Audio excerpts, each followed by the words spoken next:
काल रोजी माझ्यावरती जो गुन्हा दाखल करण्यात आलेला आहे एका कॉन्ट्रॅक्टरच्या माध्यमातून, हा गुन्हा खोटा आहे। या प्रकरणामध्ये मी कधी त्याला पैशाची मागणी किंवा त्याला मारहाण केलेली नाही, परंतु राजकीय करिअर हे कुठंतरी बदनाम व्हावं याकरिता हे सगळं षडयंत्र पोलीस प्रशासनातील एका अधिकाऱ्याच्या माध्यमातून हे होत आहे। यापूर्वी मी निवडणूक अधिकारी यांना पत्र देऊन कळवलेलं आहे की डीसीपी कबाडे हे माझ्यावरती वारंवार खोटे गुन्हे दाखल करून नाहक बदनामी करत आहेत। डीसीपी कबाडे यांच्या बाबतीमध्ये दिलेलं पत्र हे खरं तर या सगळ्या गुन्ह्यांमागचं कारण आहे। गेल्या 3 महिन्यामध्ये माझ्यावरती हा 3रा खोटा गुन्हा दाखल हे डीसीपी कबाडे यांनी केलेला आहे।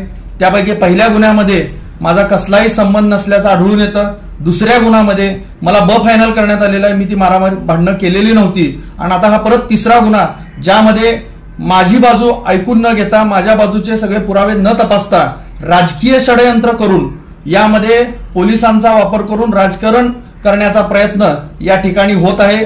याबद्दल मी जी काय तक्रार दिलेली आहे त्याची प्रत देखील मी प्रसारमाध्यमांसमोर देतोय।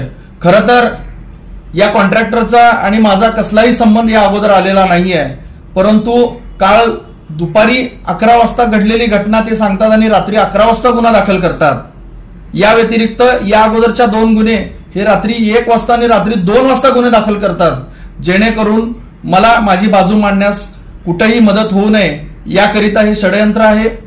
राजकारणामध्ये खरं तर मी शहर मध्य विधानसभेमधून इच्छुक असल्यामुळं निवडणूक लढवायची ही भीती ही विरोधकांना आहे आणि या बाबतीमध्ये सर्व पुरावे हे देखील मी निवडणूक आयोगाला दिलेले आहेत। डीसीपी विजय कबाडे हे जाणून बुजून तेथील लकडे पीआय आणि एपीआय ढवळे यांना हाताशी धरून हा माझ्यावरती 1 महिन्यातला 2रा गुन्हा दाखल करण्यात आलेला आहे आणि त्याबद्दल मी नक्की महाराष्ट्र राज्याचे मुख्यमंत्री सन्माननीय एकनाथजी शिंदे साहेब यांच्याकडे तक्रार केलेली आहे।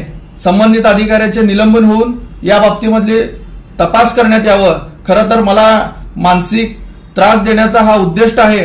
राजकारणामध्ये कुठंतरी एक सामान्य मुलगा हे आमदार होतो की काय, निवडणूक लढवतो की काय, या भीतीपोटी प्रशासनाला हाताशी धरून माजी गृहमंत्री सुशीलकुमार शिंदे व त्यांची कन्या खासदार प्रणिती शिंदे हे जाणून बुजून कबाडे यांच्या माध्यमातून हे षडयंत्र करत आहेत। माझ्या सोलापुरातील जनतेला माझी विनंती आहे की माझ्यावरती ज्या पद्धतीने अन्याय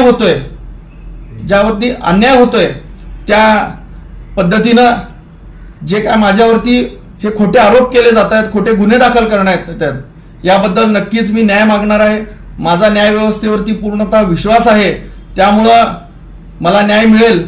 माझे मुख्यमंत्री सन्माननीय एकनाथजी शिंदे साहेब यांच्या कानावरती सगळी गोष्ट आणि त्या बाबतीमध्ये झालेले कागदपत्र हे देखील मी पोहोचवलेले आहेत। माझी पोलीस प्रशासनाला विनंती आहे की अशा पद्धतीनं खोटे गुन्हे दाखल करून एखाद्याचं राजकीय करिअर संपवण्याचा प्रयत्न हे आपल्या अधिकाऱ्यांमार्फत होत असेल तर त्यांच्यावर कारवाई करण्यात यावी ही नम्र विनंती।